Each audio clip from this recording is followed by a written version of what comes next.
Hi everyone. Thank you so much for being here today. My name's Jacqueline O'Money. I am one of the Education and Training Officers from Under One Roof. We're hosting this webinar today with Aberdeenshire Council, and we're delighted to have Diane, Cheryl and Emma here from the council. Our plan today is we're going to be here for around about an hour. I'm going to chat to you about all things repairing standard and just refresh your memory on all aspects of the repairing standard legislation, take you through the updates that were introduced in March last year, and just kind of see where we're at with all of that. We'll have a question and answer session at the end, so feel free to pop any questions in the Q&A section at the top of your screen. Any questions, put it in the Q&A box and we'll get to them at the end. Rebecca is our comms officer at Under One Roof. She's here with us today, and she is going to be posting some useful links in the chat section as we go along, and just kind of keeping me right. So hopefully that's us kind of covered all the basics of what it is that we're going to do today. Now, other things to note, we are recording the session today, so you will receive a copy of that recording into your inbox later on today, so please don't worry too much about taking notes. Everything will be sent over to you so that you've got that to kind of refer back to in your own time. Okay, I think I have covered all the main housekeeping points, Rebecca. I don't think there's anything else. Great, I've got the thumbs up, lovely.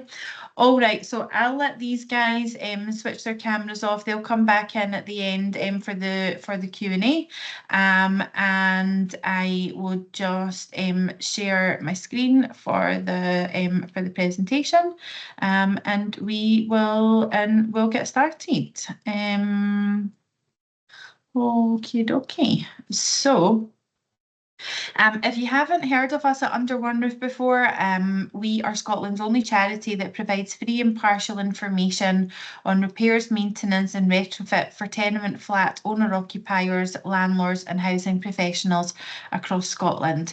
I'm quite confident that most of you that are on the call today will have heard of us, that you'll have been in touch with us through our inquiry service, or perhaps you've come to one of the in-person events that we've done, either for Aberdeenshire or one of the other local authorities across Scotland, but we work regularly with local authorities to be able to assist the staff teams, owners and landlords with all aspects of their kind of legislative requirements, and just to keep people on the right side of the law, to know what they're doing and what they should be doing when it comes to managing their property and being responsible for the common areas of their buildings. So we're talking about the repairing standards specifically today. My background is in the private rented sector. I was a letting agent for a number of years, so I am well versed in this piece of legislation. So hopefully that makes me suitably qualified to give you all of the information that you need today. But as a landlord, you're responsible for carrying out repairs in your property as well as in the common areas of the buildings where your properties are. The repairing standard is the basic level of repair that private rented properties in Scotland must meet. It's not a choice to meet and maintain the repairing standard, it's a legal obligation. And as a landlord, you're deemed to be a responsible person. Per your landlord registration, you are a fit and proper person, and you've got to ensure compliance with the repairing standard. The repairing standard originated in the Housing Scotland Act 2006, and it covers all the legal and contractual obligations of private landlords to ensure that their property or properties in their portfolio meet the minimum physical standard of repair. Okay, one of the main ways that you can check that your property meets the repairing standard is to carry out regular checks. We're seeing more and more through commentary from the first tier tribunal that the preference from the tribunal team is for landlords or their agents to be carrying out pre-tenancy checks. So before a tenant moves into a property, that you take the time to go around and check that the property is compliant with the repairing standard. Now you might be saying, well, look, we've had, we have somebody move out and somebody move in within a short space of time.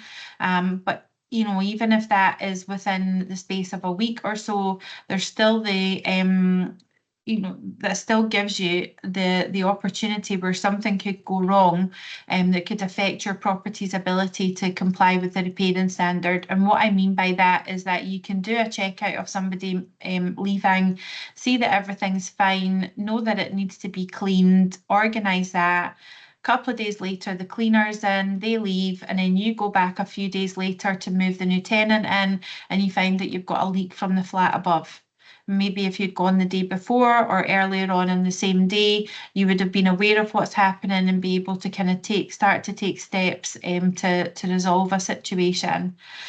So pre-tenancy checks, if you're not doing them, I would urge you to consider factoring into that into your kind of management plan, so that you can be aware of the condition of your property and your property's ability to meet and maintain the repairing standard. Okay. So, as it stands, a home meets the repairing standard if it's wind and watertight, if the structure and exterior, like the roof and the walls, are in a reasonable condition, installations for water, gas, electricity, sanitation and heating are in a reasonable state of repair and working order. Fixtures, fittings or appliances are in a reasonable state of repair. Furnishings can be used safely. That your property is fitted with suitable fire safety devices, that it's fitted with a carbon monoxide detector, that you have electrical safety inspections carried out every 5 years. So that's your EICR, your electrical installation condition report, and that your property meets the statutory tolerable standard. Okay. So when we talk about the tolerable standard, that is the very basic level of repair that your property must meet in order for it to be fit for a person to live in, okay? Councils can take enforcement action to bring your property up to the tolerable standard if it fails in any way. And to meet the tolerable standard, your property has got to have structural stability. It's got to be free from rising or penetrating damp. You'll be aware that there's lots in the news over the last couple of years, and certainly more recently, as it's being discussed as part of the new housing bill that's going through Parliament right now. There's lots of things about damp and mould being one of the key topical issues, and the potential introduction of AWAB's law following the death of a toddler down in England who was living in a property with damp conditions.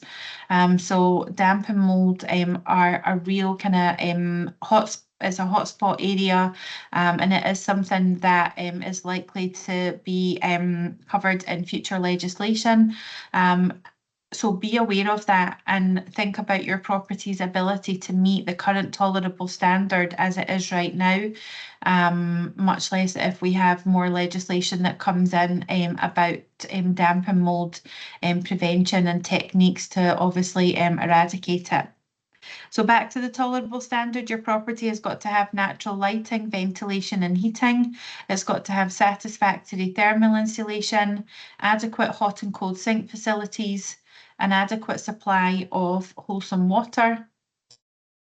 It's got to have sanitary conveniences within the house, satisfactory facilities for the preparation and cooking of food, an effective system of drainage and disposal of wastewater, adequate access to all external doors and outbuildings, and an adequate and safe electrical installation. Okay, so have a think about the property or the properties that you own within your portfolio. The tolerable standard forms part of the repairing standard. Does your property meet the tolerable standard? or are there any kind of areas or specifics that you have a concern about as a landlord here today that you need to go back and check to make sure that you can comply with the tolerable standard in order to comply with the repairing standard? So obviously, as a landlord, you have got a plethora of legal obligations that you have to make. Um, I understand that for landlords, it's a difficult landscape to navigate with all of the legislation that is out there right now. And I know that it's top heavy for landlords. There's a lot going on, and there's a lot for you to kind of, have your eye across at all times. So we want to try and simplify this for the repairing standard as much as we possibly can. And bear in mind that there's future legislation coming in the new housing bill that will also have an effect on the work that you're doing. Okay, so your obligations as a landlord, you must ensure that your property meets the repairing standard at the start of a tenancy, and it continues to meet that same repairing standard throughout the life cycle of a tenancy. You're only obligated to carry out repairs to make your property compliant with the repairing standard if you've been made aware of a disrepair through the tenant advising you or your letting agent advising you, or if you've gone along to do a periodic visit. Okay. You can't pass on any obligations to the tenant when it comes to repairing standard work. So, you can say to them, oh, listen, I'll just transfer you money or take money off the rent to go and buy a carbon monoxide detector and stick that up on the ceiling yourself. You're not allowed to do that, okay? Obviously, when we talk about things like smoke detectors, carbon monoxide detectors, heat detectors, etc., we've got to be able to take into account the age and character of the property when carrying out repairs. And if your tenant is negligent or misuses something, it's not your responsibility as a landlord to repair. So say, for example, that the tenant keeps taking the smoke detectors off or, switches them off at the fuse board, whatever they do, because they're like, oh, it goes off, I don't like it, blah, blah, blah. That is the tenant's misuse of that equipment, and they can be held responsible for any cost to reinstate it. Okay. So just be aware of what your kind of obligations are when we talk about this from a repairing standard point of view, and the importance of making sure that your property doesn't just comply at the start of the tenancy, but that continues on throughout the life cycle of the tenancy. What about tenants? Well, they've got options as always. If the property does not meet the repairing standard, then they've got a right to withhold rent. That money should be laid aside until the landlord has carried out the work and then a repayment plan agreed upon. Tenants can claim compensation for distress and inconvenience if a property became uninhabitable as a result of its inability to comply with the repairing standard. And the tenant has to apply to the first tier tribunal at the Housing and Property Chamber to alert them to the fact that the property that they're renting does not comply with the repairing standard. And the first tier tribunal team will deal with that. In certain cases where a tenant is considered to be vulnerable, local authorities can make applications to the first tier tribunal on their behalf.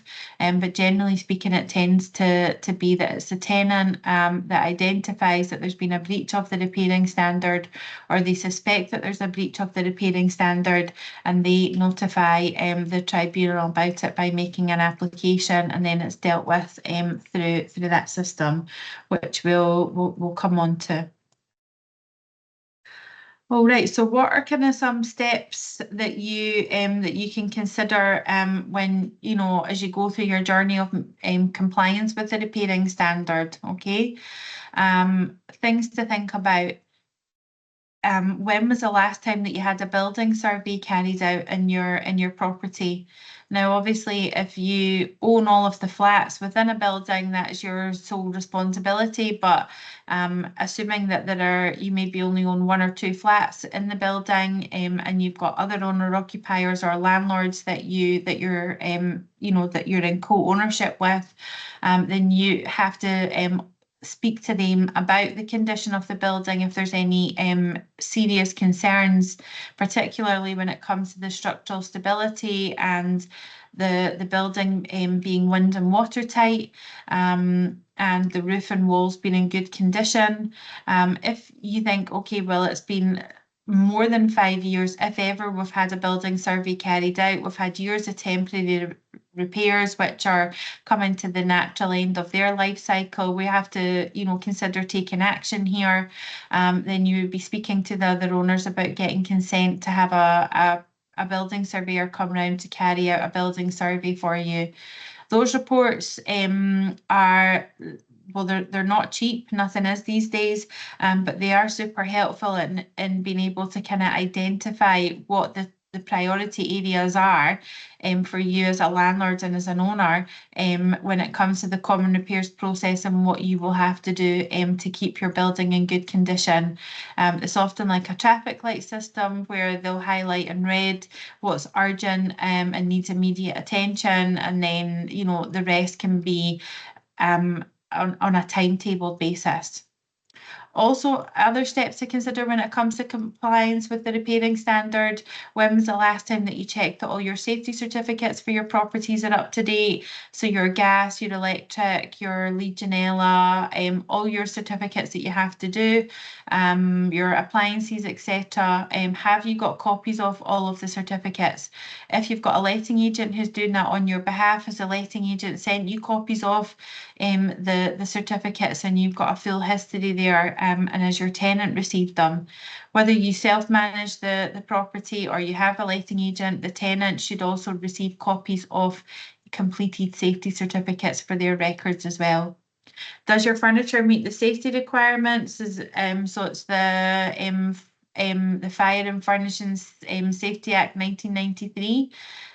So it has any furniture or furnishings should have a fire safety label on them. I think anything pre-1950 is considered antique, but have a think about the furniture that you've got, if it's a furnished let, and will it meet those safety requirements? Have you got the correct smoke and heat detectors installed in your property? Are they interlinked with a battery backup? Or depending on the makeup of your property, it might be that you've got the sealed battery type. Whatever it is, have you got the correct ones? And do you know that they're currently operational? Have you got a carbon monoxide detector? Again, is that operational?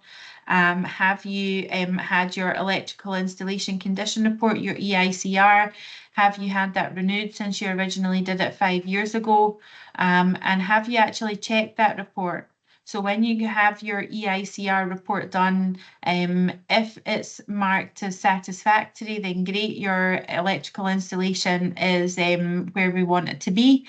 If it's marked as unsatisfactory, then you'll have a page within the report. It's normally a 5 or 6 page report, so about halfway through, you will have a list of remedial work that the electrician has noted down there, and it'll be categorised as C1, C2 or C3. We're looking for anything that's C1 or C2 to be carried out immediately, and your electrician to issue you with a minor work certificate, which sits alongside your EICR to confirm that your installation is satisfactory. So do me a favour and have a look at the EICR report for your property and just make sure it's satisfactory. If it's not satisfactory, make sure that you've done the remedial work, C1 and C2, and that you have got a minor work certificate to support that. And consider whether your property does or does not meet the tolerable standard that we discussed earlier on, and what you would have to do to make that happen. Okay, remember that as a landlord, you have got there's an entitlement for you to be able to enter your property to carry out an inspection, so that your tenant could potentially withhold access to the property and refuse, but it is a reasonable, request for you to have access to the property, and if your tenant refuses you access when you want to carry out a property visit, to check that your property complies with the repairing standard or to carry out work, then you can apply to the first tier tribunal if the tenant withholds access. Okay, so you might be sitting here today saying, Jacqueline, that's all fine and well, but our tenant's really difficult. We can't get into the property. We've tried on multiple occasions. How am I going to solve this problem to know if I meet the repairing standard when I can't even get in? It's an authorised purpose for access to be able to check that your property complies with the repairing standard, and you can use the first tier tribunal, albeit it's not a quick process, I know that, but you are able to get access to your property to check that it does meet the repairing standard. Okay, so we should all be aware that the Scottish Government updated the details of the repairing standard, and they were introduced in March 2024. Okay, as I say, you're going to get a copy of the slide deck, so you'll be able to go to this link to have a look at the full update documentation on the government's website if you haven't already done that. But what I'm going to do is just kind of take you on a whistle-stop journey of what it is that you need to be doing to comply with the updated guidance. So over and above what we've discussed today about your meeting the tolerable standard, having your electrical safety report, your meeting fire safety requirements, and your smoke and heat detectors, etc. You also have to be aware of your ability or your property's ability to comply with the new kind of tranche of updates with the repairing standard. So we start off with safe kitchens, okay?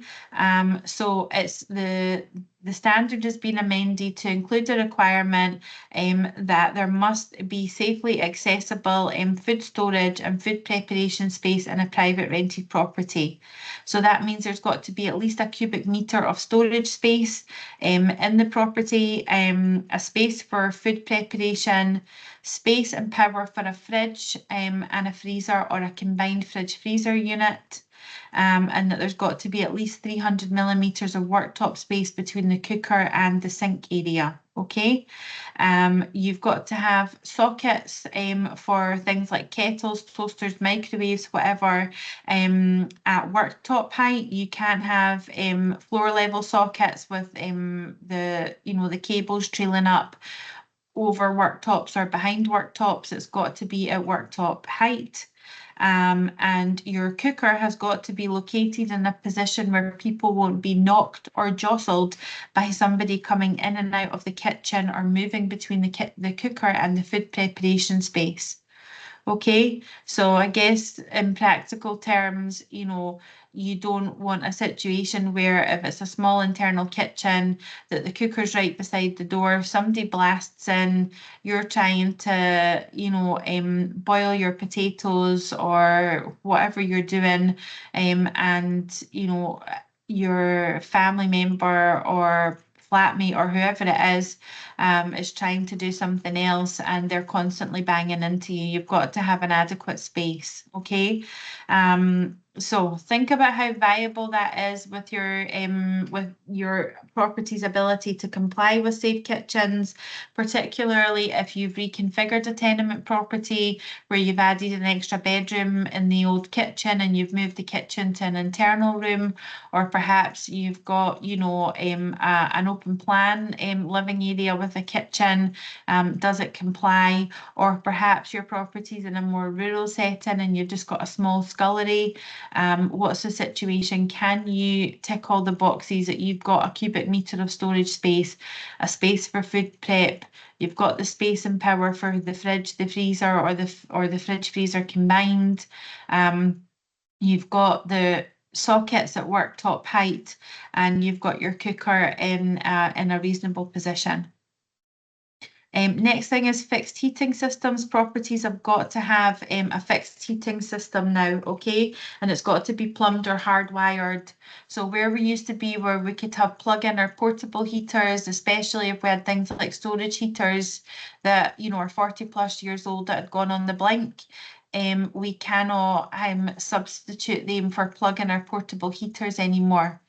Only if there's a genuine emergency situation and you have to provide a temporary source of heating, but your heating system has got to be fixed space. So any wall-mounted portable heaters that you had, rather than it being just plugged into the wall, that should now be wired into a spur. Okay. Next thing that we're moving to is we're going to be talking about common parts, okay? And I think it's important to point out about consent to work on common parts. We know, as do the government, that there are many challenges when it comes to organising common repairs, and I don't say that lightly because it's pretty much my entire job at this moment in time. I know how challenging it is to organise common repairs and how difficult and frustrating and stressful it is when you don't get engagement from any of the other owners and you're simply ignored about something. And that has been updated in the repairing standard now to be explicit that there's no failure of the repairing standard if majority owner consent cannot be obtained. Okay. So if you are in a difficult situation and you're thinking, Jings, how am I going to comply here when I can't get anybody, you know, to engage with me, reply to an email or a text, it is covered in here. But what do you have to do when it comes to common areas now on this update to the repairing standard? You've got to have safe access to the common parts of the building. So that means that from the kind of the pavement inwards, you've got to have adequate lighting. Any paths or ramps to get you to the front door of the building have got to be safe underfoot. Your common areas should be free from obstructions and kept clean and tidy. You also have to make sure that you've got safe and secure common doors, okay? So your front and back doors must be fitted with satisfactory locks, and those locks must allow users to open from the inside without a key. Okay, so if we think about it, normally with blocks of flats, you'll have your door entry system, where you're obviously buzzing to get in, maybe using a fob or something, or a key to be able to get in the building. And then when it comes to leaving, there's a button to press, or you've got a Yale lock to be able to get out the door. You don't need a key to be able to get out of the front door or to be able to get out of the back door. Now, door entry systems are great, but they have to be maintained. Okay, so if you're here today, you've got a flat or flats in a building that's got a door entry system, then great. But when was the last time that you checked that that door entry system was operational? Has your tenant reported to you that the door entry system isn't working anymore, or you've heard something from the building factor or another owner? Then remember you are obligated, it's a maintenance obligation as an owner of a property in a tenement building, as well as in the repairing standard, to make sure that your door entry system is operational so that you can provide a safe and secure common entry and exit to the building. RCDs, residual current devices, the existing duty to ensure that installations for the supply of electricity in private rented properties are in a reasonable state of repair and in proper working order has been amended to specify that your electrical circuit, your fuse board, you must have an RCD fitted there. So that's a device that will activate in the event of an emergency to to switch off the power supply. So to protect things, so you need to make sure that you have got RCD protection for the fuse board or the consumer unit in your property, okay? If it's a new property, chances are you've got full RCD protection. It might be that as you've upgraded things electrically in the property, your electrician could have put on an RCD that covers part of the installation. But you need to have a look back at your electrical installation condition report and make sure that you have got full RCD protection. And if not, then you need to be speaking to an accredited electrician to get a cost from them to update the RCD protection on your fuse board so that your electrical installation can comply with the repairing standard. If you don't have any RCD protection fitted on the fuse board, then your property doesn't comply with the repairing standard. And if your tenant reported that to the first tier tribunal, you would be found to be in breach of the repairing standard. If your property has any other type of fuel in it other than gas and electricity, so if it's oil, LPG, coal, wood, biomass, you have got to make sure that all of those systems are in good working order and that they're being regularly maintained, okay?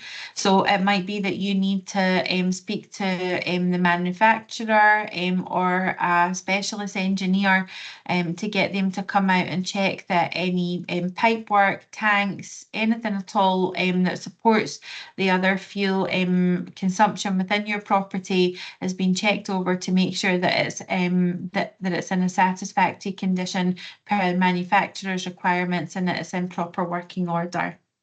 And when you get a certificate to support that, that you obviously keep that on file and that you give a copy to your tenant as well. Lead in water is the next part of the update to the repairing standard that has caused a lot of confusion when it was first introduced and ongoing. So if you're here today and you own a property that was built pre-1970, it's more than likely to have some form of lead in the pipework or the tank. Okay, post 1970 is not necessarily relevant for you today, but if it's a pre-1970 property that you own, then you have to be aware that there's a possibility that you have got some form of lead pipework. Okay, what can you do as a landlord? Well, you can identify the age of your property. You can act reasonably, go around and have a wee look to see if there's anything, you know, where the water tank is and any cupboards underneath the kitchen sink, etc. Anything that's kind of that's visible to the naked eye, can you have a look and see if it looks like there's any lead pipes there? It might be that you know, it's not your area of expertise. You're like, I've got no idea what a lead pipe looks like, Jacqueline. What am I supposed to do here? You might want to speak to a plumber that you use on a regular basis and get them to have a wee look. And you can also seek professional assistance from the Drinking Water Quality Regulator in Scotland, okay? You should be aware that the maximum permitted level of lead in drinking water currently is 10 micrograms per litre. And by 2036, that will be reduced to 5 micrograms per litre. Currently, the World Health Organization say that there's no safe level of lead in drinking water, but we're working on these levels of 10 micrograms per litre being reduced to 5 micrograms in 2036. Which is only 11 years away, and will be here before we know it. Have a think about that and what you can realistically do. If you identify that there is lead in your property, or you have the suspicion that you do have lead pipework or a lead tank, then speak to Scottish Water and see what availability they have got for an engineer to come out and to do a water test. You can let your tenant know, look, I suspect that because this property was built pre-1970, I suspect that there's lead here. I don't know the level of lead and that could be in the water supply, and I'm going to arrange for it to be tested for everybody's safety. And you can let them know the details of the appointment for the water to be tested. And then when you get the results, then you will know what action you may or may not have to take. So if you have, I guess, if you have anything that comes in below 5 micrograms, then you're probably doing fairly well, because when that drops from 10 micrograms to 5 in 2036, your property should will be able to meet that. But if it comes back, if your water test comes back and it's anything 5 micrograms and above per litre of water, then you will have to have a think about what action you need to take and what the recommendations are, either from Scottish Water or if you've used a private laboratory to do the lead and water testing for you. But it is something that you that you do have to do. I did read a report yesterday that was the latest kind of thing in a Freedom of Information request about lead and water supply throughout Scotland. Aberdeenshire, I think that they looked at a sample of 254 properties it was, but it didn't give them a sufficient amount of information to be able to give a full suite of results in the Freedom of Information request. So it's not known exactly what percentage of pre-1970 properties in Aberdeenshire has lead in the water supply. Therefore, if you have a property that meets that criteria and you haven't already arranged for a lead and water test, then please, please, please go ahead and do that. The last thing that you want is a tenant, making an application to the tribunal because they're like, I know that this flat was built in 1919. I can see that there's a lead pipe underneath the sink. I've Googled it, and my landlord isn't doing anything about it. And, I've got lead in my water supply. So have a think about that and decide what action you need to take so that you can satisfy this requirement. Obviously, a report could come back and say that that if there is lead there, that the pipe work, it can identify whether that is localised to your property or if it's something that's within the wider common area. If it's within the wider common area, then you would be looking at going through the common repairs process with the fellow co-owners in the building to have the pipe work removed and replaced. And bear in mind that if you can't get majority consent for that, then you won't be deemed as failing the repairing standard under this update to the legislation. But that doesn't mean that just because you know that you have difficulty organising the most basic of common repairs in your pre-1970 building, like having stair lighting changed or, organising for somebody to come round and cut the grass. If you know that every time something minor like that happens, it's like, preparing for war, that doesn't exempt you from not dealing with the lead and water area aspect of the repairing standard. You still have to go through the process of identifying if you have any lead there and having the water supply tested. So what happens if you don't comply with the repairing standard? Well, if your property doesn't meet the repairing standard, either because your tenant has brought it to your attention or perhaps your letting agent has and you've been advised about it and you don't do any necessary work to to make your property compliant, then your tenant can report you to the first tier tribunal. Okay, the tribunal will consider the case. They send out for for repairing standard issues, there's a team that go out and visit properties, and they'll cover the length and breadth of Scotland to go and have a look at things. So don't think just because you're tucked away slightly rurally that they'll not see you. They will come out and have a look and do an assessment. And if they find that your property is indeed non-compliant with the repairing standard, then they'll issue you with an enforcement order. That repairing standard enforcement order will be lodged with Registers of Scotland on the title deed for your property. And once you comply with the details within the enforcement order, the burden will be removed from your title at Registers of Scotland. But in the event that you don't comply with it, then further action will be taken against you, and you could ultimately be removed from the landlord register, meaning that you can't operate as a landlord anymore. So the message is that once you identify whether your property meets the repairing standard or not, which includes these new updates and the intolerable standard, if you fail to comply with what your legal obligations are, then you will be subject to an enforcement order and could potentially be removed from the register and unable to operate. So the message is no if you comply or not. Whatever you don't comply with or whatever there's a question mark over, take action, have work carried out, maintain a good relationship with your tenants throughout the process as much as you possibly can, your letting agent, and any other co-owners that you're having to deal with, and any common repair work, so that you can meet the repairing standard, be compliant, and you don't end up with an enforcement order. Okay. So how can we help you under one roof?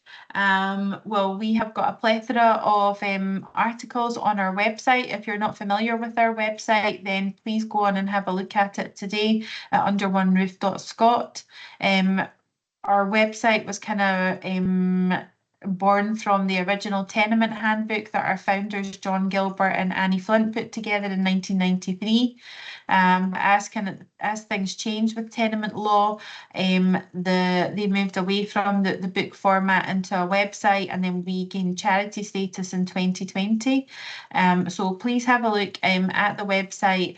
As I say, it's got hundreds of informative articles, ranging from everything to do with tenement management and maintenance. It gets super technical. We've got lots of like kind of John's original pencil drawings that are so intricately detailed on all aspects of of a building. It's amazing how many pencil drawings of different types of chimneys or drain pipes or whatever it may be that that could actually be in existence, but they're on our website, and it really is so helpful to people. So please have a look there. If you go onto the website and you think, yikes, this is a bit too intense for me, I really just want to ask a question, I've not got the time between one thing and another to go through like wade through all the pages to get the answer that I'm looking for, then on the top bar of the website there's a box for Ask an Expert. You can click onto that to our inquiry service and fill out your information, and it'll come directly to myself or Stephen, our other education and training officer, and one of us will come back to you with a reply. We might have specific experience in a matter to give you details of that. We can direct you to certain pages on the website to read, and we will let you know when if you need to take legal advice from a solicitor or you need to speak to a specialist professional like an architect or a building surveyor. And we can also let you know if you're in the situation where you could be held liable for not complying with something like the repairing standard, and how we would recommend that you remedy that. So we're here to help you. Please use us as a resource, and we're more than happy to be there for you. So that's me taking you through all of the details of the repairing standard and the tolerable standard. I hope that you found that informative. My email address is on the screen. So if there's anything that you want to contact me about specifically, out with the Q&A that we're about to move on to, then please take a note of that, or you can have a look at it later on when the recording and the slide deck is sent to you. But what I'll do for now is I'll stop sharing my screen and take us back into to the main area. And I think Rebecca, Diane, Cheryl, and Emma from Aberdeenshire Council should be joining us back. Yes, we're here, Jackie. Thank you very much. Lovely. Thanks, Diane. Thanks. Rebecca, I've got you on mute. Hi. Hi. Okay, dokie. So, where are we with questions? Do we want to move on to we've got a couple of questions in the Q&A. The first one is, does a landlord have to vent a cooker to the outside?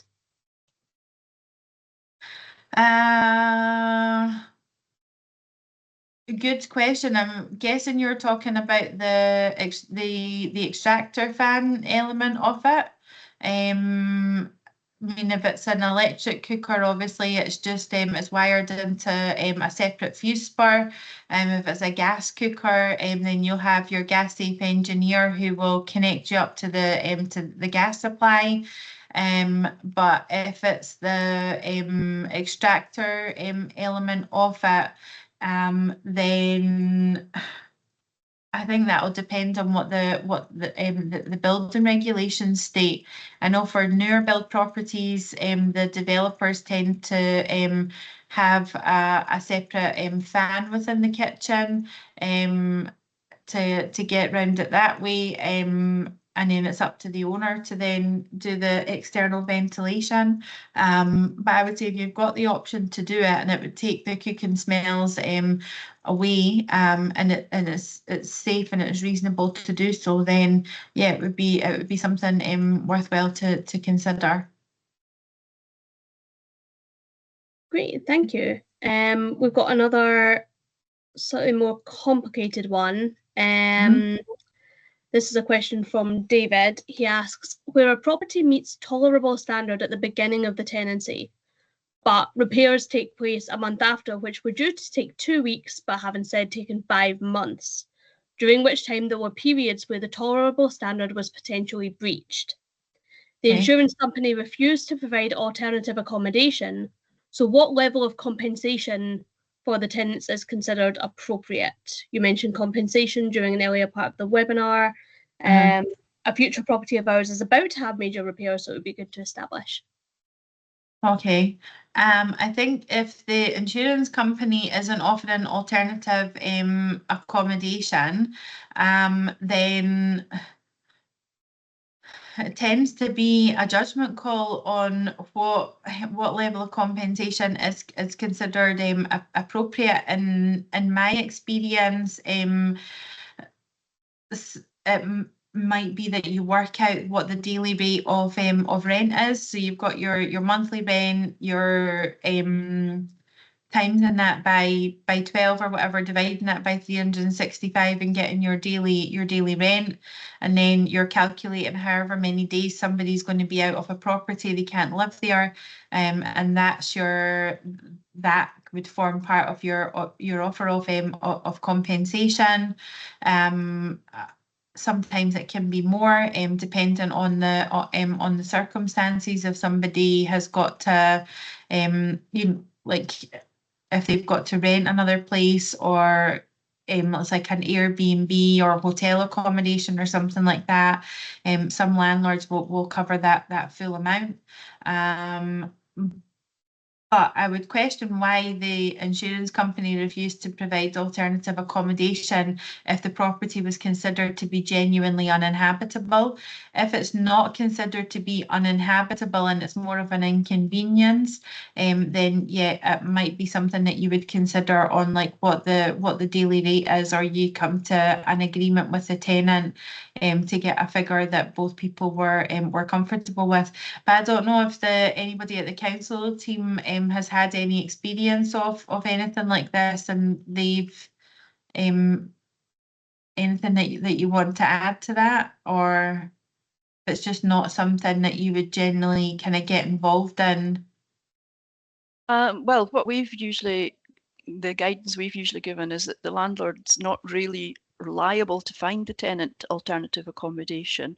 You would expect a sensible conversation to come to some sort of mutual agreement. If the tenant did find somewhere else themselves, the landlord would perhaps top up if the cost was more than the rent that was being paid at that time. It would obviously be an understanding that the tenant didn't move into the Hilton or something like that. It would need to be reasonable for the cost. I mean, it seems, if it's a long time, it is a difficult situation to know. But I mean, the tenant, again, can also go to the tribunal with their case for compensation as well. Yeah, absolutely. And it can be decided that way. But I think that's probably where it's good to try and maintain a constant stream of communication with the tenant and try and come to a mutual agreement to avoid the like the long drawn out process of going to the tribunal, and not necessarily getting the outcome that either party would want from that. So yeah. It's not wanting to make a drama out of a crisis, but yes, keeping the communication going. But there are challenges, obviously. Yeah, absolutely, yeah. I think when you say that David said he's got another property that's about to have major repairs, so it would be good to establish. Again, I don't know if that's through the same insurance company. I don't know if those repairs are categorised as making the property uninhabitable, or if it's more just a kind of the inconvenience factor. Yeah. It's hard to know without the detail, but yeah, take a view on it and keep the communication going. It's good to hear a landlord's taking it and getting it done. So yeah, absolutely, yeah. Because I think when we talk about this, like from a repairing standard point of view, we just take like the electrical installation condition report. Some of the minor works that can be categorised as C2 or C3 out of that. I mean, the term minor works is not really to be taken literally as minor, because some of the recommendations that a landlord could have from that electrical installation report to bring their property up to a satisfactory electrical standard, it could be that it's that a full rewire is required, which can mean lifting up floorboards, like raglan plasterboard walls, all sorts of issues, and invasive work. So it's it can be really difficult, and you're continuing to live in circumstances like that. You want to keep a tenant there, then yeah, it's an awkward one. So sometimes it's not necessarily just a piece of work that's required, it's the resultant damage to a property, and trying to do that work to maintain your compliance or reach compliance that can cause problems. So yeah, it's none of this is a quick fix.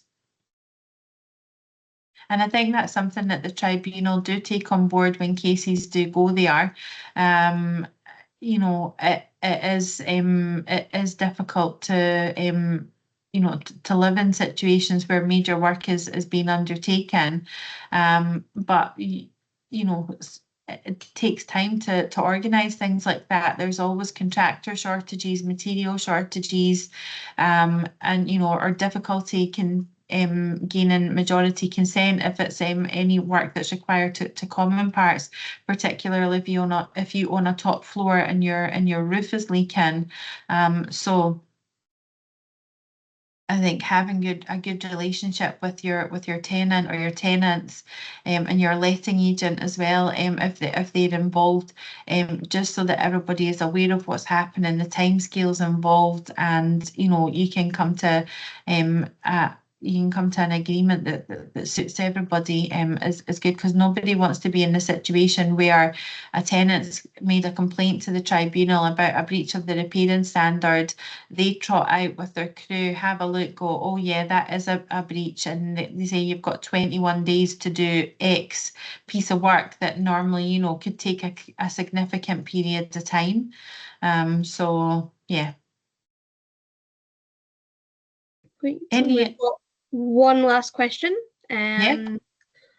When a property is supplied by a private water supply, and in order to have an adequate supply of wholesome water, filters are required for the system, who is responsible for the maintenance and servicing of these? Is it the landlord, or is it the tenant as part of the running costs / utilities of the property? Who is responsible if something goes wrong, or if a water test fails due to the tenant switching filters off or altering them? Okay, I would say with a private water supply, I would refer to the title deeds. I would be fairly certain that the title deeds would put that burden upon the owner, i.e. the landlord, to maintain the private water supply. But double check the deeds in case there's anything else that's that's in the narrative there about it.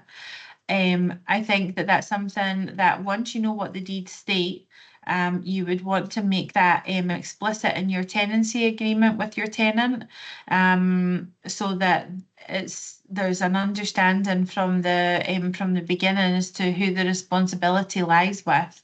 And I would say in terms of this, for like your tolerable standard compliance, if the tenant is misusing that, which it kind of alludes to, then yeah, you would that would obviously be classed as the tenant's potential negligence or misuse of the system. But I think that as a landlord, once you have confirmed what the title deeds state, that you have got all of that information in your tenancy agreement, and perhaps another kind of document that you're given to the tenant of exactly what they are and aren't supposed to do throughout their tenancy when it comes to the water supply. We've got information on our website about how to access your title deeds if you don't already have a copy. Rebecca will put a link in the chat to that page, and you can go on to the Registers of Scotland website and you can buy a copy of your title deeds for a small fee. It's usually around about £3.60, and it's all in the public domain now, so you can get that information. Yeah. I think hopefully that answers that question. Yeah. Anything else coming through, Rebecca, or is that? Nope, that seems to be everything from the Q&A in the chat box. Okay, great. What I'll do, everybody, is I will just share the slide deck again. We have got a QR code here for you to scan and leave any feedback that you would like to give us about the event today. You'll get a copy of this, so if you don't have time to do it right now, you will get another opportunity, but it's just there for anybody that wants to do that just now. Thank you so much for everybody being here today. 35 people is a great number to have, so I hope you've enjoyed your lunch hour with us. Thanks to Rebecca for providing the support, and thanks to Diane, Cheryl and Emma for being here today from the council. And yeah, I hope that you enjoyed it and found it informative, and please do keep in touch with us and let us know if we can help you with anything else. So thank you so much for your time, and I'll let everybody get back to the rest of their day. Thank you. Thank you so much. Thank you, Jacqueline. Thanks, everyone. Thanks. Bye. Thank you.